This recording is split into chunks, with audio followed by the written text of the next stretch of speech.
Is anything even real anymore? Well, it turns out that increasingly the answer is no if it is an official statistic or number published by any government organization. And that is especially true of the recent jobs report. In this video, we are going to look through a few key metrics that the government and the Federal Reserve are looking at in terms of jobs and where unemployment is currently at in the United States of America. And we're going to show how the situation is actually a lot worse than they think. And this is especially dangerous because they're using these job numbers to continue to tighten. So they're saying the jobs market is strong so we can still combat inflation and continue to tighten, when in reality, the jobs market is probably pretty weak.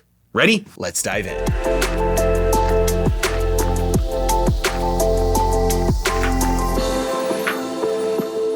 All right, I've covered some of these stats before, but this recent article that was written by Liz Ann Saunders, you can see it was here published on Financial Times, show that because of a couple of these key metrics, the reality is a little bit different than what the official stats say. And we're going to look at a couple of those right here.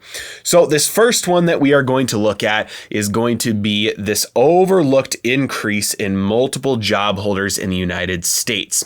Basically, what's going on here is one metric they look out for jobs is how many jobs there are, right? That's, how many jobs, how many people have jobs. And so they're going to look at this one McDonald's store and see, there's 10 people working there. So there's 10 jobs. And then they're going to go down the street and look at that Jack in the Box and see there's 12 people working there. So that's 12 jobs. And altogether, we have 22 jobs. And they're not taking into account the fact that 3 of those people are the same people. They go from their day part-time job at McDonald's, and when they get off shift there, they walk down the street to Jack in the Box and they do their nighttime part-time shift there. It's the same person, and so they're counting 2 jobs, sometimes even 3 jobs, when in reality, it's all one person.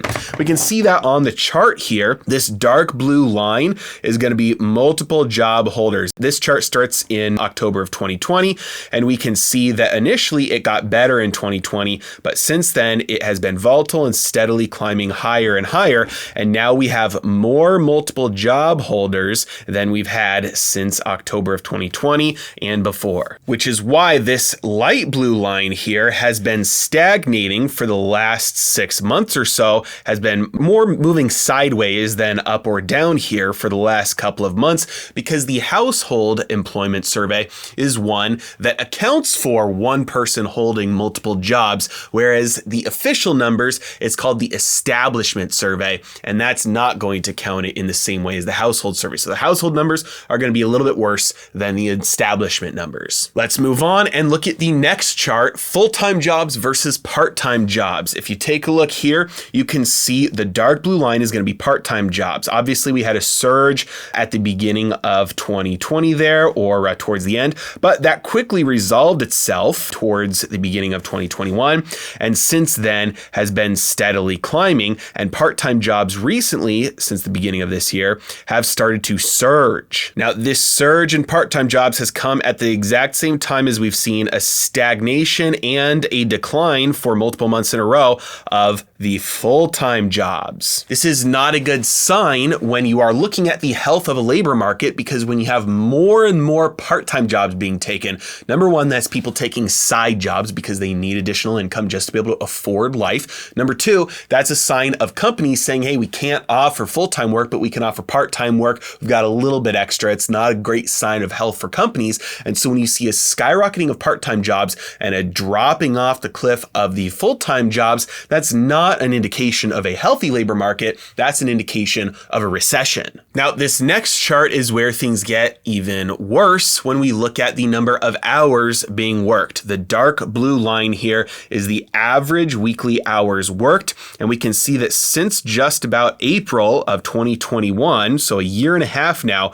we've seen this number steadily climb down and further down, and we are at a low, many years low, in the average number of hours worked per week. Combine this with the fact that we've seen a stagnation in average hourly earnings. When you see average hourly earnings have not been growing and the number of hours people have been working has been declining, that means less income for people. Again, this is not a sign of strength in the labor market. This is a sign of a recession. This is a sign of companies saying, hey, we're not going to lay you off yet, but we are going to cut your hours and we're not going to increase your pay. So what does all this mean? Well, number one, if you are in a position where you're considering trying to leave your job, quit, start a business, go try and get another job, take a few months off, this might not be the best time to do that. You might want to lock down something new before you jump ship, because it's possible that that thing that you're jumping to and swimming over to might not be there when you want it to be there.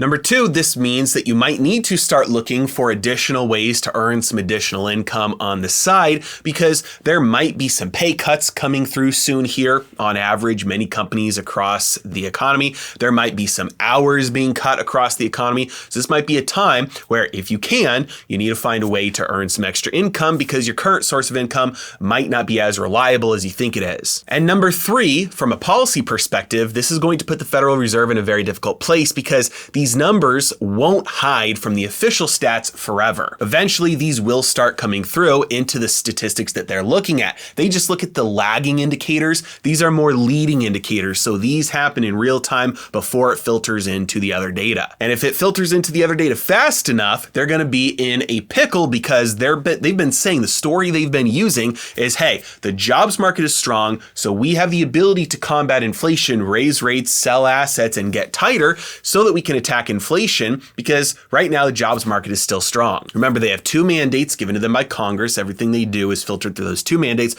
One of them is stable prices and the other one is maximum employment. These two goals are actually at odds with each other, and so the more they tighten and try and slow down growth, the worse the jobs market gets. Since the jobs market is still strong, from their statistics, they're saying we're going to combat inflation to bring it back down to stable prices. But what happens in a month, 3 months, a quarter, 2 quarters, if the jobs market starts showing this major weakness that's showing up in the leading data right now, and then the Federal Reserve still hasn't stopped inflation? If we still have inflation in goods and services, especially things like energy, from things that are not necessarily right now the direct result of monetary policy, then things will get interesting, because then they will actually have to choose one mandate over another, and whichever one they choose, that means they're sacrificing the other. We're not quite there yet, but it is becoming more and more clear that we will get there soon. As always, I really appreciate you guys. Thank you so much for watching. Have a great day.